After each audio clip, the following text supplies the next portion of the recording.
안녕하세요. 커피앤톡입니다. 오늘도 와주셔서 감사드리고요. 바로 사연 읽어보겠습니다. 안녕하세요. 곧 있으면 40을 바라보는 여자입니다.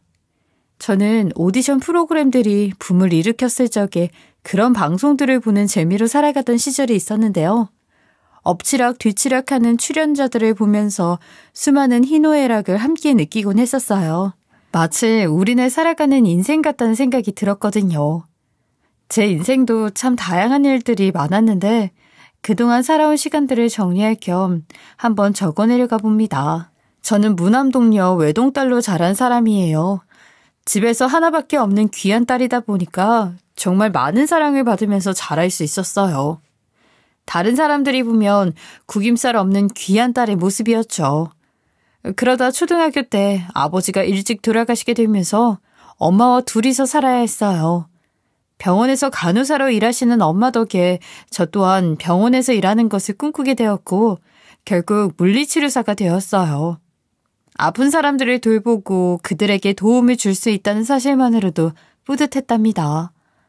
하지만 대부분의 청춘이 그렇듯 저 또한 연애도 하고 이별도 겪으면서 남들처럼 비슷하게 사랑하고 비슷하게 아픈 시간들을 보내기도 했어요.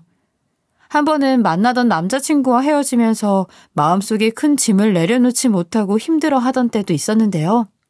그때 같이 일하는 동료 언니가 제게 이런 말을 했었답니다. 은정아, 원래 사랑은 다른 사랑으로 잊어야 하는 거야. 그러지 말고 언니가 소개시켜주는 사람 한번 만나보는 게 어때? 너랑 동갑이라 말도 잘 통할 것 같아. 그래? 난 동갑은 남자로 안 느껴져서 별로이던데. 이전에 만나던 사람이 저보다 7살 많은 오빠였는데 언니가 제게 소개시켜준다는 사람은 저와 동갑이라는 거예요. 동갑과는 만나고 싶지 않아서 시큰둥하던 와중이었는데 남자의 사진을 보여주고 마음이 혹하게 되었어요. 훤칠하고 시원시원해 보이는 인상을 가지고 있더라고요. 그렇게 다 같이 밥이나 한번 먹자고 만난 자리에서 저는 그 남자와 순식간에 가까워지게 되었어요. 아이 뭐야, 둘이 벌써 이렇게 잘 맞는다고? 주선자 언니가 너스레를 떨더라고요. 저는 언니에게 말했어요. 저희 이러다 결혼이라도 하게 되면 언니한테 크게 선물 하나 해드릴게요. 그 사람에 대한 호감의 표시였어요. 그렇게 저희는 바로 연인이 되었답니다. 남자친구는 저와 비슷한 면모들이 많이 있었어요. 그 또한 일찍이 아버지를 여의고 홀어머니 아래서 자란 외동아들이었으니 통하는 게 많았죠. 너한테도 그런 아픔이 있었구나. 이게 정말 겪어보지 않는 사람들은 잘 모른다니까. 맞아. 남들이 이해한다고 하는 말들은 다 가짜야.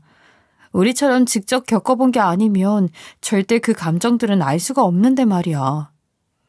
그래서 서로한테 좀 더 기대고 좀 더 의지하는 시간들이 많았던 것 같기도 하네요.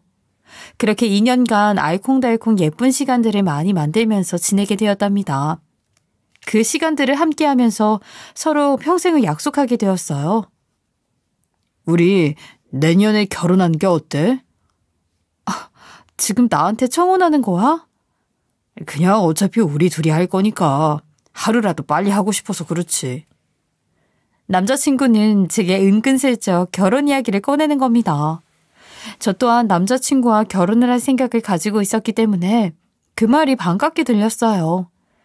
집을 마련해서 내년 정도에는 식을 올리자는 약속을 서로 하고 있었답니다. 그리고 한두 달 정도 지났을까요? 회사에서 정기 검진을 다녀왔는데 병원에서 제게 이러는 거예요. 다른 곳에 특별한 이상은 없으신데 간 수치가 특별하게 높은 편이시네요. 큰 병원 가셔서 정기검진 한번 해보시는 게 좋을 것 같아요. 간 수치가요? 제가 평소에 술을 즐기거나 하지는 않는데 무슨 일인 거예요?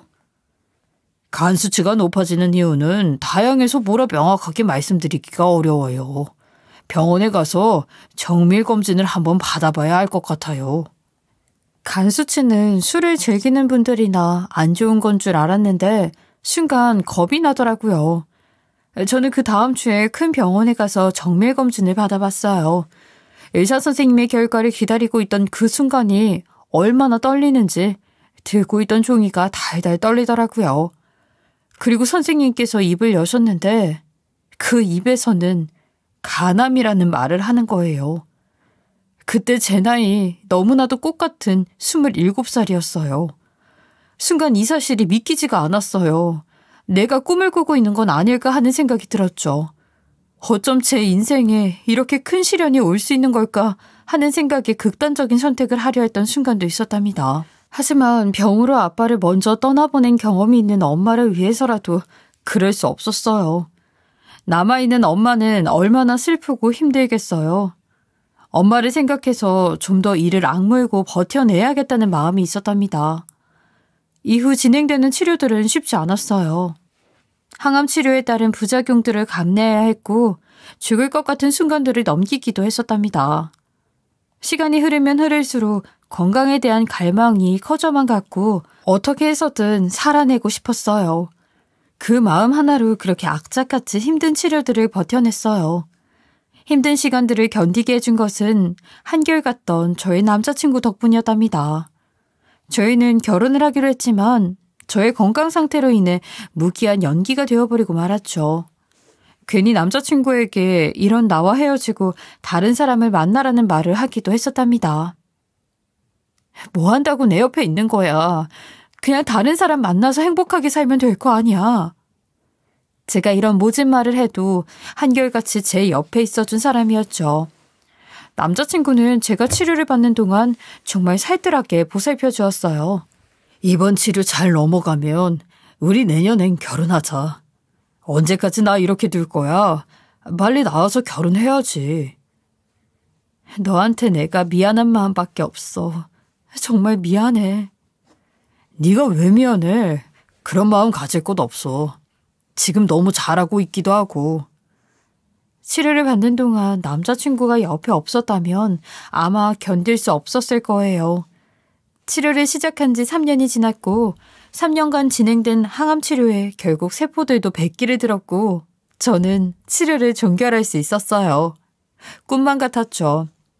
아직 향후 5년간 재발하지 않아야 완치 판정을 받는 것이긴 하지만 그래도 그 힘든 치료를 더 이상 받지 않아도 된다는 생각에 얼마나 기뻤는지 모르겠답니다. 아이, 내가 뭘 했어. 결국 우리가 이길 거라고 했잖아. 너무 기특하고 장하다. 너 없었으면 절대 여기까지 오지 못했을 거야. 너무 고마워. 그리고 정말 사랑해. 저희는 그 해에 곧장 결혼을 하기로 했어요. 저희가 만난 것도 벌써 5년이나 지나던 때였어요. 제가 20대의 대부분은 남자친구였답니다. 항암 치료로 머리가 빠져 삭발을 했을 때도 약물 부작용으로 이부자리에 구역질을 해놨을 때도 군말 없이 저를 지켜준 이 사람은 제 인생의 보배 같은 존재였죠. 저에게 그런 몹쓸 병이 찾아온 것도 이 사람을 만나기 위한 신의 계획 같다는 생각마저 했었답니다. 다시 건강해진 몸으로 이 남자와 함께하게 되었다는 사실에 저는 날듯이 기뻤어요. 남들은 평범하게 누리는 일상이지만 저에게는 목숨을 걸고 지킨 행복이었죠. 하지만 기쁨 뒤에는 감내해야 하는 부분들도 존재했어요. 저희가 연애 때부터 시어머님은 저를 너무나도 마땅치 않아 하셨거든요. 아무래도 하나뿐인 아들이 아픈 여자를 만난다고 하니 얼마나 속이 시끄러우셨겠어요. 더군다나 외동으로 자란 남편인지라 아이를 빨리 갖기를 원하셨지만 아이가 쉽게 찾아와 주지 않았으니 그 노여움이 배가 되었던 것 같습니다. 에휴, 어째 너는 애가 그렇게 들어서지 않는 거니? 다른 집 애들 말하는 걸 들어보면 결혼하기 전에 혼수로 애를 해오는 집도 허다 하던데. 그러니까 건강하고 젊은 애를 들이는 건데. 엄마도 어떻게 사람 앞에 두고 그런 말을 하고 그러세요? 내가 어디 없는 말을 지어서 하고 있는 거니? 어디서 철하고 편을 들어? 편을 들길. 병습을 한다고 쫓아다닐 때 내가 너를 도시락 들고 다니면서 말렸어야 했는데 내가 이를 그르쳤지 뭐. 남편이 저를 두둔해줘도 어머님은 불만이 가득하실 뿐이었어요. 하지만 이 또한 제가 감내해야 하는 부분이라고 생각했답니다. 사실 어머님이 하시는 말씀들 중에 틀린 말이 없기도 했으니까요. 결혼할 때도 어머님 때문에 망설였던 부분들이 있긴 했어요. 항암 치료 중에도 몇 번 뵌 적이 있는데 단 한 번도 저를 달갑게 맞아주신 적이 없으셨거든요. 꽃다운 나이에 병 걸린 애인 뒤만 쫓아다니는 아들과 그 애인이 어디 예뻐 보이겠어요? 아무튼 저희 부부의 간절한 소망에도 아기 천사는 쉽게 찾아와 주지 않았답니다. 조급했던 저의 마음을 다잡아주는 것 역시 남편이었어요. 난 너랑 둘이서 이렇게 노는 것도 좋은데? 엄마가 하는 말들은 너무 신경 쓰지 마. 괜히 마음에도 없는 말씀 하시는 때가 더 많아. 그래서 그런데 우리 주말에 근처에 바람이라도 쐬러 다녀오자. 남편이 없었으면 저는 이 모진 세상을 어떻게 살아갔을까 싶답니다. 남편과는 너무 사이가 좋았지만 어머님과 둘이 있을 때면 정말 지옥 같았어요. 그런 일례들은 너무나도 많았어요. 투병 생활 이후 저는 직업을 바꾸어서 병원에서 근무하는 곳을 정리했거든요. 프리랜서라 집에서 일을 하고 있는데 남편이 출근을 해서 집에 없는 시간에 일부러 불쑥 찾아오시는 날이 종종 있었답니다. 아, 너 우리 애 밥은 먹이고 있는 거냐? 볼 때마다 애가 얼굴이 바싹바싹 말라있는 게 안쓰러워서 어떻게 먹고 사나 좀 보러 왔다. 아이, 근데 냉장고가 뭐 이렇게 텅텅 비어있는 게니? 아, 이 빵 뭐야? 설마 빵 같은 거 내주고 그러는 건 아니겠지? 한평생 내가 갓 지은 밥만 먹여서 키웠는데. 어머님의 불효령에 순간 긴장을 했답니다. 그리고 저는 말했어요. 어머님, 제가 아침을 안 먹어서 건우 씨가 알아서 간단하게 빵이랑 우유 챙겨 먹고 있어요. 뭐? 우리한테 빵을 준다고? 아이고, 못 산다. 내가 하나뿐인 아들이라고 그리 금이야 오기야 키웠는데 이게 무슨 경우라니? 살다 보니 식습관이 좀 변하기도 했고요. 이제는 아침에 밥 먹으면 더부룩하다고 하더라고요. 건우 씨도 딱히 불만은 없어요. 먹고 가면 뒷정리는 항상 제가 하고 있고요. 어머님의 역정은 끝이 보이지 않았어요. 한평생 아침마다 밥에 국까지 꼭꼭 먹던 애가 결혼했다고 한순간에 갑자기 바뀌었다고? 말 같지도 않은 소리를 하는구나. 그냥 네가 밥을 안 차려주니 우리 착한 아들이 넘어가 주는 건데 그걸 눈치도 없이 고지고대로 받아들여?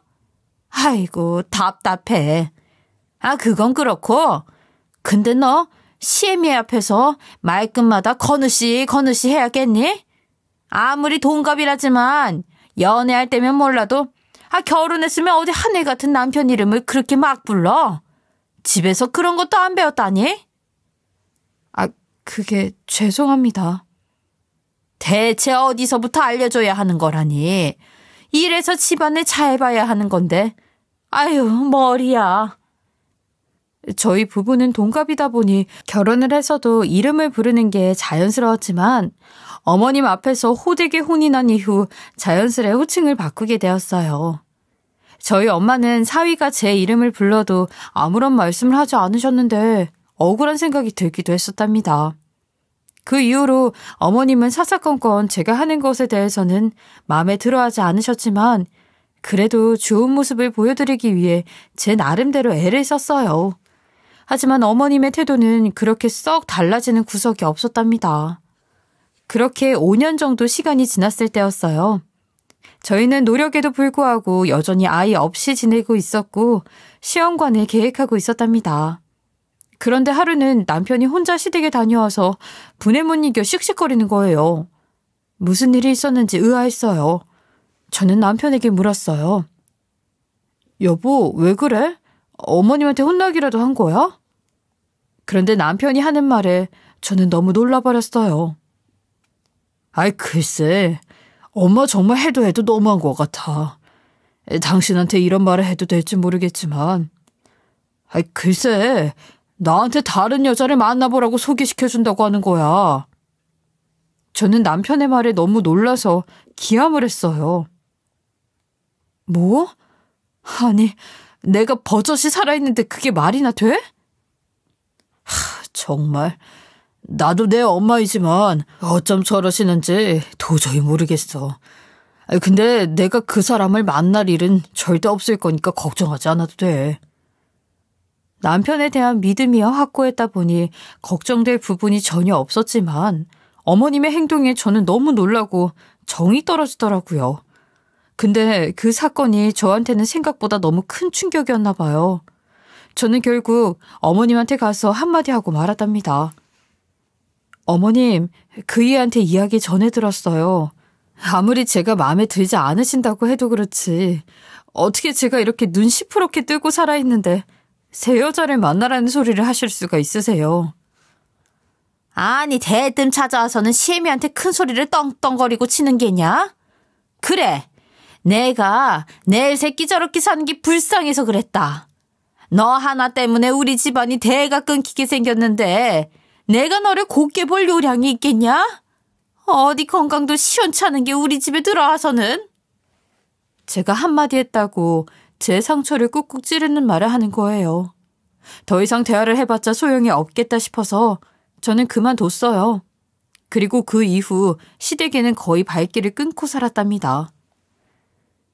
여보, 내가 그러면 안 되긴 했는데 오늘 어머님한테 결국 한 소리 크게 했어. 잘했어.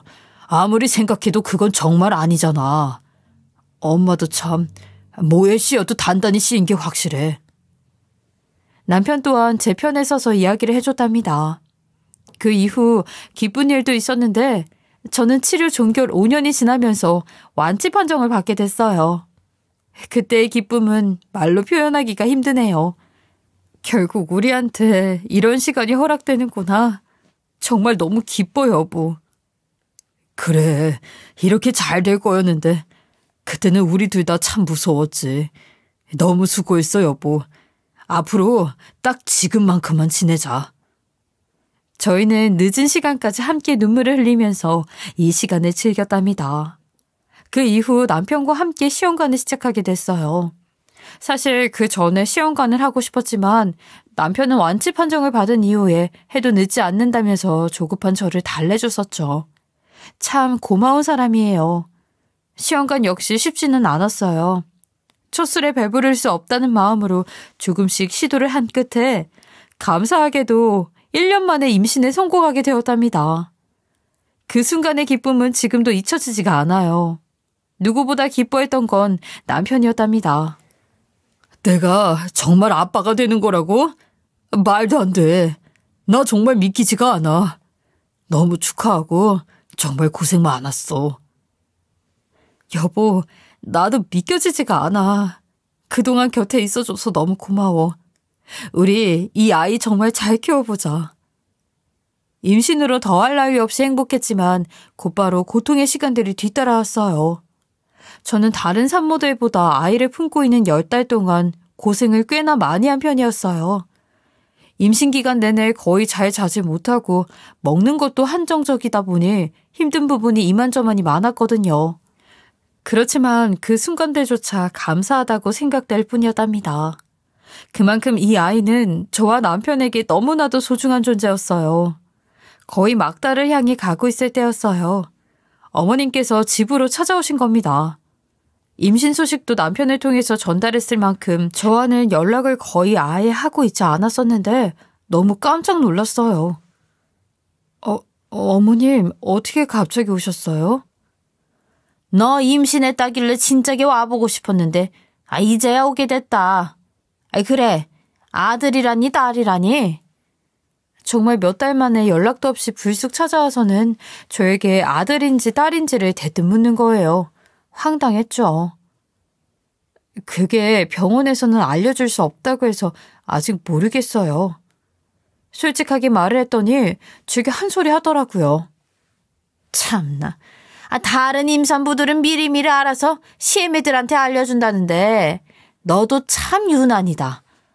그리고 제왕절개를 한다고? 애 엄마가 배 아파서 애를 낳아야 모성애가 생기는 건데 어떻게 자기 생각만 하는 건지 너도 참 답답하다. 이번엔 제 수술 문제로 걸고 넘어지시는 겁니다. 저 또한 한마디 했어요. 아무래도 제가 노산인 편이다 보니까 병원에서도 그러길 추천하시더라고요. 저도 자연분만 하고 싶었는데 참 아쉬워요. 어딜 꼬박꼬박 말대답하는 거는 참 변하지도 않는다. 자기 할 말만 하고는 그냥 가버리시는 겁니다. 달가운 소리를 하지는 않을 거라는 걸 알고 있었지만 여전히 저를 탐탁지 않아 하시더라고요. 저러시는 게 하루 이틀 일도 아니기도 하니 그러려니 하고 말았어요. 어차피 어머님이랑 왕래를 많이 하지 않고 지내니 그런 것도 있었죠. 이후 막달이 다가왔고 저는 초산의 노산인지라 제왕절개를 선택하게 되었어요. 자연분만에 대한 욕심이 있긴 했지만 산부인과 간호사로 오랜 시간 일하셨던 친정엄마의 만류 때문이었답니다. 아무래도 네가 어린 것도 아니고 엄마가 그동안 산모들 많이 봐서 잘 알잖아. 안전한 길로 가는 것이 너한테도 애기한테도 좋을 것 같아. 엄마 말 들을게. 나도 이제 엄마라 그런지 엄마 말 듣고 싶네. 드디어 철들었네 우리 딸. 수술 이후 넉넉하게 2주간 산후조리원을 예약해두었어요. 그리고 출산을 앞두고 있던 때였어요. 출산이며 뭐며 이런저런 일들로 걱정이 많이 있던 시기라 저 스스로도 다소 예민해져 있었는데 하루는 남편에게서 처음 맡아보는 향기가 나는 거예요. 분명 여자 향수 냄새 같았거든요. 처음엔 대수롭지 않게 여겼는데 뭔가 낯익은 향인 겁니다. 기억을 더듬어서 생각해보니 제가 입덧으로 한참 고통받고 있던 즈음에 남편이 저 향을 밖에서 묻히고 들어온 적이 있었던 게 떠올랐죠. 순간 안 좋은 상상들이 꼬리에 꼬리를 물었지만 남편을 추궁할 수는 없었어요. 괜한 의심을 하고 싶지 않았거든요. 그냥 제가 예민해져서 그런 거겠거니 하고 생각할 따름이었답니다. 그리고 저는 수술날이 다가왔어요. 당신 수술 잘 받고 와. 조금만 있으면 우리 꼬물이 만날 수 있으니까 좋은 생각만 하고 알겠지? 그럼 걱정 마. 나 잘하고 올게. 수술에 들어가기 직전 남편의 얼굴을 보는데 저런 눈망울을 하고는 저를 배신하는 일을 할 리가 없다고 스스로를 다스리면서 수술방으로 들어갔답니다. 그리고 저는 7년을 기다린 소중한 우리 딸아이를 품에 안을 수 있었어요. 출산 이후 예정된 대로 조리원에 들어가서 몸을 풀고 있었어요. 다른 산모들은 남편과 함께 오순도순 보살핌을 받고 있는데 저희 남편은 그때 감기 몸살에 걸리는 바람에 저에게 옮길까봐 조리원에 와보지도 못하고 있었어요. 내가 하필 지금 딱 감기가 걸리는 바람에 정말 미안해. 아니야, 당신이 감기 걸리고 싶어서 걸린 것도 아니고. 우리 꼬물이는 밥 잘 먹고 잘 크고 있지? 그럼 빨리 당신한테 보여주고 싶어 죽겠다. 남편 대신 멀리서 오신 친정엄마께서 한 일주일 정도 옆에서 보살펴 주셨는데 자리를 오래 비우실 수는 없었거든요. 그래서 조리원에서 남은 일주일간은 저 혼자 시간을 보내고 있었어요. 그리고 퇴원까지 이틀 앞둔 날이었어요. 시골에 내려가신 친정엄마께 전화가 온 겁니다. 딸, 엄마가 오래 못 있어줘서 너무 미안해. 엄마, 잠깐이라도 와준 게 어디야. 그런 생각 마라. 엄마 마음이 어디 그러겠니?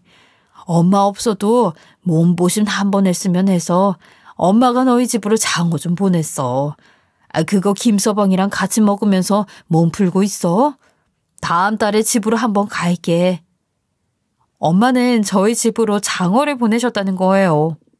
이미 저한테 오셔서 너무 많은 사랑을 받았는데 굳이 또 장어를 보냈다고 하시는 말씀에 눈물이 나더라고요. 뭘 그런 걸 다 보냈어. 엄마 정말 고마워. 잘 먹을게. 김서방한테 전해주려고 했는데 전화를 안 받네. 네가 이따 전화 한번 해줄래? 제가 집을 비우고 있으니 남편에게 택배를 받으라고 전화하셨다는 거예요. 거기서 뭔가 느낌이 안 좋다는 직감이 들었어요. 그리고 다음 날이 되었는데 저는 퇴원을 하루 앞당겨서 하게 되었어요. 부랴부랴 짐을 챙겨서 아이와 함께 집으로 곧장 향했습니다. 집으로 가는 택시 안에서 괜스레 마음이 불안하더라고요. 이윽고 도착한 집 문을 열었는데 저는 너무 놀라서 기절하는 줄 알았어요. 너무 놀라서 다리에 힘이 풀려버렸고 그대로 주저앉아 버렸답니다. 제 눈앞에 펼쳐진 광경은 남편과 시모, 그리고 웬 젊은 여자 셋이서 장어를 구워서 파티를 하고 있는데 지들끼리 하도 떠들어서 문이 열린 줄도 그 사이 제가 들어온 줄도 모르고 있는 겁니다. 장어 맛이 좋다며 남편은 그 젊은 여자의 볼에 볼을 갖다 대기까지 하는 겁니다. 저의 예감이 그리 좋지 못했던 이유가 여기 있었던 거였죠. 제가 뒤에서 주저앉아 있는 걸 처음 본 건 남편이었어요. 당신 지금 여기 어떻게 내일 오는 거 아니었어? 어머머, 세상에 너 왜 이렇게 빨리 나온 거라니? 남편과 시모는 나란히 놀라서 제가 왜 왔는지 의아해하는 겁니다. 기가 막히고 코가 막혀서 저는 아이를 방에 잠시 뉘어놓고 다시 나와 이야기했어요. 아무것도 모르는 갓난아기지만 못 볼 꼴을 보이고 싶지 않았거든요. 지금 그게 중요해? 아니, 다들 지금 여기서 뭐 하는 건데요? 저의 물음에 남편은 당황한 얼굴을 숨기지 못하며 말을 더듬는 겁니다. 그게 여보 이거 전부 오해야. 나는 이럴 생각 전혀 없었어. 정말이야. 이 여자, 설마 그때 어머님이 만나보라고 했던 그 여자야? 남편에게 물었는데 시모가 대답을 해주더라고요. 보면 모르겠니? 그래, 내가 만나라고 했던 그 젊고 건강한 그 애다. 왜? 시모는 너무 뻔뻔스럽게 말을 하는 거예요. 그리고 남편은 너무 가짜는 변명을 늘어놓더라고요. 여보, 지금 오해하기 너무 충분한 상황이긴 한데 정말 당신이 생각하는 그런 거 절대 아니야. 이 여자랑 그렇게 깊은 관계 아니야. 정말이야. 다 필요 없어. 당신 집에 돌아오면 전부 정리하려고 그랬어. 아니, 엄마가 한 번만 만나보라고 사정사정 하시는 통에 정말 어쩔 수 없었어. 딱 한 번이었어. 정말이야. 남편은 구구절절한 변명을 했지만 어떤 말도 듣고 싶지 않았죠. 그리고 이어지는 시모의 말이 더 가관이었어요. 우리 아들이 무슨 죄가 있다고 너 같은 걸 만나서 이렇게 고생하고 사는지 애미로서 안타까워서 내가 다리 좀 놔줬다. 그리고 네 엄마는 뭐 한다고 이런 좋은 걸 보냈다니? 이런 것도 젊은 애가 먹어야 효과가 있는 건데 말이다. 그래서 여기 젊고 탱탱한 내 예비 새며느리한테 좀 줬다. 왜? 꼽냐? 너무 뻔뻔한 말에 황당하여 그대로 울음이 터져버렸어요. 그런데 그 이후 제 눈앞에 믿을 수 없는 광경이 펼쳐졌어요. 남편과 시모한테 정신이 팔려서 제대로 얼굴을 보지 못했던 상간녀가 갑자기 제 앞에 무릎을 꿇고 머리를 바닥까지 박으며 죄송하다고 하는 겁니다. 언니, 정말 죄송해요. 언니네 집인 줄 알았다면 절대 안 그랬을 거예요. 은정 언니 맞으시죠? 상간녀는 저를 보고 은정 언니라고 하면서 제 이름을 알고 있는 겁니다. 너무 황당해서 상간녀의 얼굴을 제대로 봤는데 저 또한 순간 너무 놀라 까무라치는 줄 알았어요. 설마 너 지연이니? 아니지, 지연일 리가 없잖아. 언니, 저 지연이 맞아요. 언니 정말 죄송합니다. 정말요. 저는 그 여자가 지연이라는 사실을 알고 뒤로 넘어갈 뻔했답니다. 지금은 상간녀가 되어버린 지연이와 저에게는 너무나도 특별한 인연으로 엮인 사이거든요. 그때는 무려 16년 전이었어요. 저는 21살의 푸릇한 새싹이었는데 당시 엄마와 둘이서 살면서 대학에 다니고 있던 때였답니다. 저희 아빠께서는 백혈병으로 제가 어렸을 적에 돌아가시는 바람에 줄곧 엄마와 둘이서만 살고 있었죠. 엄마는 제게 종종 그런 말씀을 하셨어요.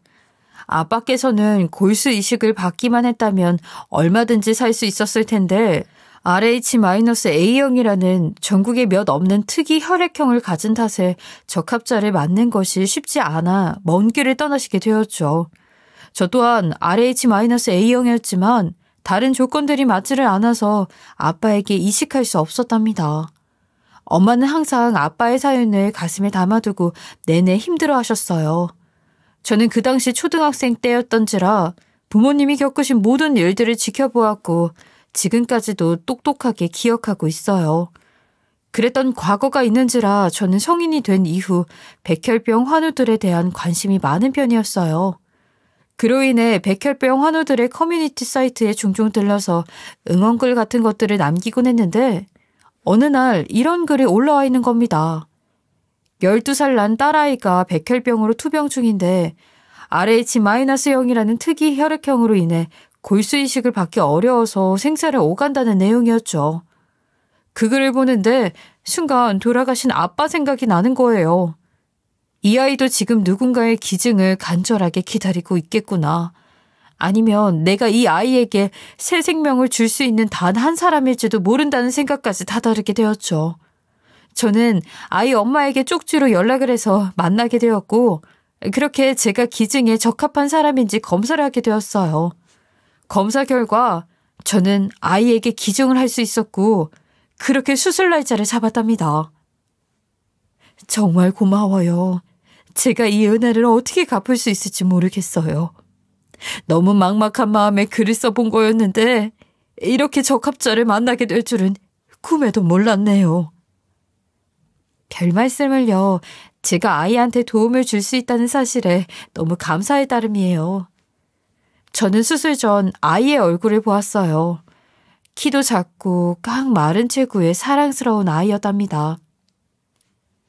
네가 지연이구나. 언니가 너한테 도움이 되어줄 수 있어서 너무 기뻐. 그 조그만 소녀는 부끄러워서 아무 대답을 하지 못하더라고요. 수술 이후 아이는 건강을 회복할 수 있게 되었고 지연이로부터 조그만 손편지를 받을 수 있었어요. 손편지 안에는 자기를 도와줘서 너무 감사하다는 내용이 적혀 있었는데 저는 그 편지가 너무 소중하여 두고두고 간직하고 있었어요. 저희에게는 이런 흔치 않은 사연이 있었죠. 지금은 커서 얼굴이 어느 정도 변했지만 12살의 꼬마 아이가 기억하는 제 모습은 짙은 인상을 남겼었는지 저를 대번 알아보더라고요. 네가 어떻게 지금 내 남편이랑 이럴 수가 있는 거야? 언니, 정말 죄송해요. 아무런 변명의 여지가 없어요. 정말 죄송해요. 지연이가 저를 알아보면서 죄송하다고 머리를 계속해서 수그리고 있으니 남편과 시모는 의아한 얼굴로 묻더군요. 아이, 니들 지금 둘이서 아는 사이인 게냐? 여보, 둘이 원래 아는 사이야? 저는 아무런 말을 하지 않고 딸아이를 안고 밖으로 나와버렸어요. 이 상황을 어떻게 해야 할지 받아들여지지 않는 겁니다. 그리고 며칠이 지나서 모르는 번호로 전화 한 통이 온 겁니다. 이윤은정 씨 핸드폰 맞나요? 중년 여자의 목소리였어요. 저는 누구시냐고 물었다가 돌아오는 대답에 정말 놀랐어요. 저 지연이 애미입니다. 사죄드리고 싶어서 연락드렸어요. 염치불구하고 한 번만 만나주실 수 있을까요? 저는 너무 깜짝 놀랐죠. 지연이의 어머님 또한 16년 전에 만나 뵙고 한 번도 만난 적이 없었으니까요. 딸아이 때문에 움직이는 것이 쉽지 않았던지라 제가 있는 곳으로 오라고 했어요. 그리고 만난 두 사람은 제 앞에서 무릎을 꿇고 사죄를 하더라고요. 제가 아이를 잘못 키워서 이 사달이 났습니다. 우리 아이 살려주신 은혜를 갚지는 못할 망정 정말 죄송합니다. 아이 또한 정말 많이 반성하고 있고 어줍지 않게 용서해달라는 말은 하지 않을게요. 정말 가슴 깊이 죄송합니다. 그리고 그녀의 어머니는 제게 통장을 하나 내미시는 겁니다. 그 안에는 처음 보는 놀라운 액수의 금액이 찍혀 있었어요. 그리고 지연이도 입을 열었어요. 언니, 그날 이후로 정말 많이 반성하고 뉘우치고 있어요. 엄마가 말씀하신 것처럼 용서해달라는 말은 하지 않을게요. 그런데 언니한테 이것만은 전해주고 싶어서요. 저 또한 그 사람한테 좋은 의도로 접근한 건 아니었는데 그 사람 정말 못된 사람이에요. 저를 만난 게 순간의 실수인 척하지만 제가 처음이 아닌 사람이에요. 이전에도 다른 여자들이랑 자주 놀아놨던 사람이었고 언니한테 도움이 되실지 모르겠지만 여기 제가 몇 가지 가지고 있던 증거 같이 드릴게요. 제게 건네준 사진은 핸드폰 안에 담겨있는 문자 메시지와 사진들을 찍은 거를 인화한 것이었어요. 그 안에는 여러 여자들과 돌아가면서 만났던 기록들이 질비하게 담겨 있었죠. 그렇게나 저에게 순해 보인 척을 하던 사람은 결국 이렇게 저의 뒤통수를 거하게 쳤답니다. 너는 이걸 왜 가지고 있던 거야? 저 또한 그 사람한테 속은 거였어요. 그 미친 아줌마가 자기 아들 총각이라고 했었고 언니 남편도 저한테 총각 행세를 했었거든요. 나중에야 유부남인 걸 알게 되었는데 화가 나서 고소하려고 증거들을 나름대로 모아둔 거였어요. 언니, 정말 죄송해요. 하지만 이제 정말 끝이에요. 제 목숨까지 살려주셨던 언니 남편인 걸 알고 그 순간 완전하게 정리했거든요. 지연이에게 전해들은 이야기로 저의 충격은 더해졌어요. 그 안에 있는 금액이면 변호사 선임하고 작은 아파트 하나 얻는 데는 부족하지 않을 거예요. 저희가 이렇게 무리를 빚게 되어서 정말 죄송합니다. 이렇게 깊이 사죄드려요. 그 이후 저는 지연이가 준 자료들을 가지고 남편에게 소송을 걸었답니다. 너무나도 변명 불가능한 증거들을 가지고 있었던지라 빼도 박도 할 수 없었어요. 여보, 내가 정말 미안해. 당신한테 이런 식으로 배신감을 주려고 한 짓은 절대 아니야. 정말이야. 내가 이렇게 싹싹 빌게. 아이 생각해서라도 한 번만 용서해주면 안 될까? 말 같지도 않은 소리 하지 마. 당신 나한테 인간이면 절대 하면 안 될 짓을 한 거야. 당신 같은 사람을 믿었던 내가 등신이지. 정말 소름 끼쳐. 그 합의금 아니면 절대 합의할 생각 없으니까 알아서 해. 아가, 내가 이렇게 두 손 싹싹 비마.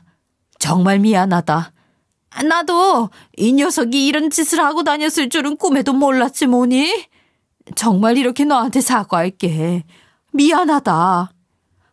그리고 막말로 내 아들이 너 아플 때 다 보살펴주고 다 병간호해줬는데 이렇게 대하는 건 아니지 않냐? 다시 생각해봐라. 너도 너무 염치 없지 않은 거니? 어머님, 저한테 사과조차 하실 자격 없으세요. 둘 다 꼴도 보기 싫으니까 당장 꺼져요.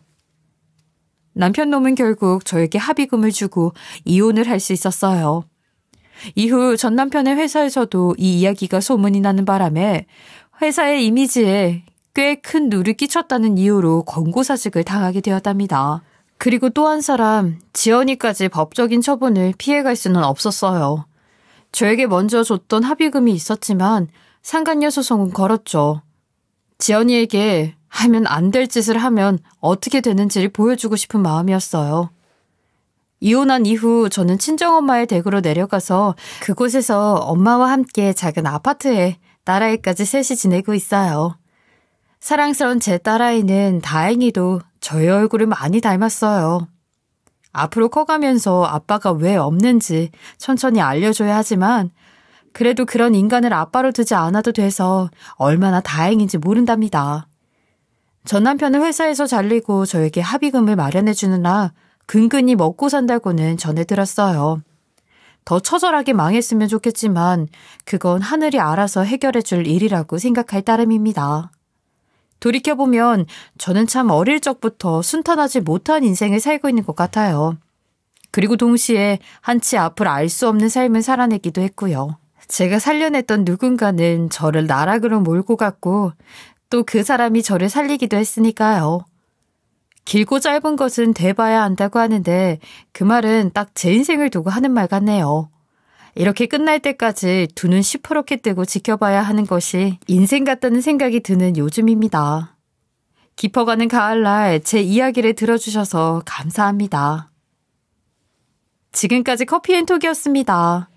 오늘도 끝까지 함께 해주셔서 감사하고요. 다음 영상으로 또 찾아뵙겠습니다.